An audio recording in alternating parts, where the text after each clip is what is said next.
I was lucky and blessed that after the very next year I got into the national team. I've seen a lot of players get lost in that pathway from under 19 onwards. So I consider myself to be blessed and lucky to be able to get into the national team the very next year, to be able to do decent and stick with the national team. I was lucky I had some really good senior players that guided me through that process, that journey. It wasn't easy, you know, when you're sitting out games, and obviously Ashish Bagai, who was the captain at the time and also the wicket keeper.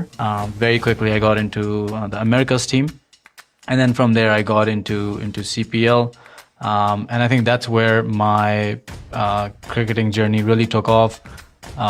It changed me as a person, it changed me as a cricketer, and then rest is history. You get into an environment for the first time where you have all these big players around you. You have Hashim Amla sitting next to you, you have Brendan McCullum sitting in the bus in front of you, you have Umar Akmal at the back, you have Colin Munro, Dwayne Bravo, Sunil Narayan.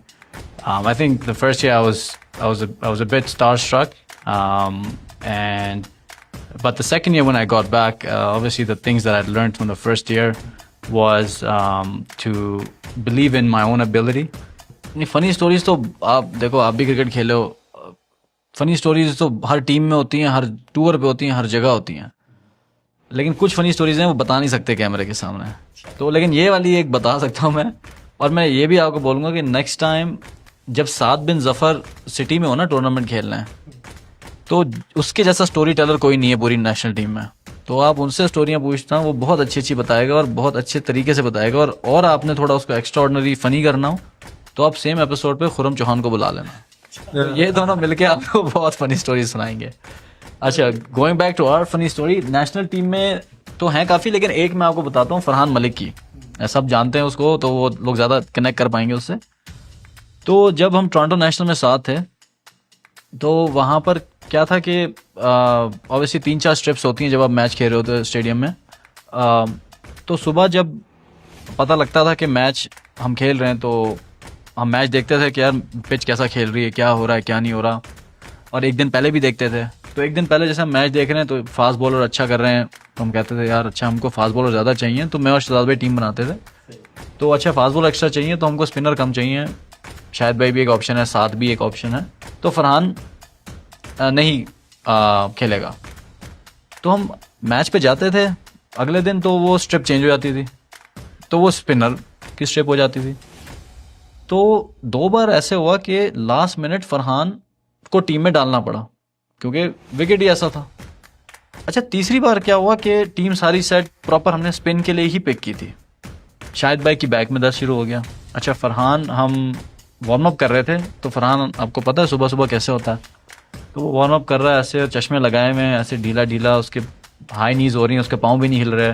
तो फरहान की आप देखो, एक बंदा उसकी energy बिल्कुल zero हुई हुई है।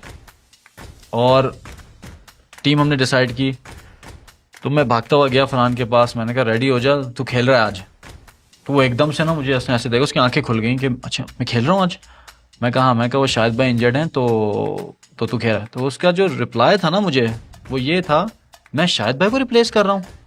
तो मैं बड़ा सरप्राइज हुआ, मैंने कहा कि ये क्या बंदा है, एक तो इसको मर के मैचेस मिल रहे हैं, ये किसी भी प्लेइंग 11 में होता नहीं है, अल्लाह मियाँ कुछ चेंज करते हैं तो ये घुस जाता है। तो इसको लग रहा है ये शाहिद अफरीदी को रिप्लेस कर रहा है। मैंने कहा नहीं भाई, आप शाहिद अफरीदी को नहीं कर रहे, हमको स्पिनर चाहिए, तो आप इसलिए टीम में आ रहे हो। कुछ सालों पहले एक बात बताई थी कि very similar thing actually happened to you at TKR।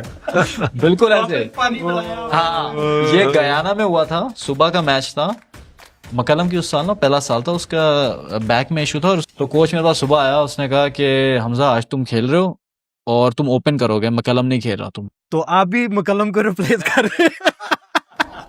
नहीं, मैंने ऐसा नहीं सोचा था, मैं सिर्फ ये कहा कि अच्छा चलो मकलम की जगह खेल रहा हूँ, कीपिंग भी मिलेगी, तो मैं सारा कुछ मतलब तैयारी में लग गया अपनी। तो टॉस होने से पहले कोच मेरे पास आया, और साइमन कैटिस की ये बड़ी अच्छी बात थी कि वो आपको क्लैरिटी, वही बात है, क्लैरिटी देता था। वो आया, उसने कहा sorry might, he is feeling well. उसने मेरे सामने मेरा नाम काटा, और वो पता है वो कैसा था, वो जो स्कोर शीट थी ना, मकलम का नाम था काट के मेरा नाम था, काट के मकलम का नाम था।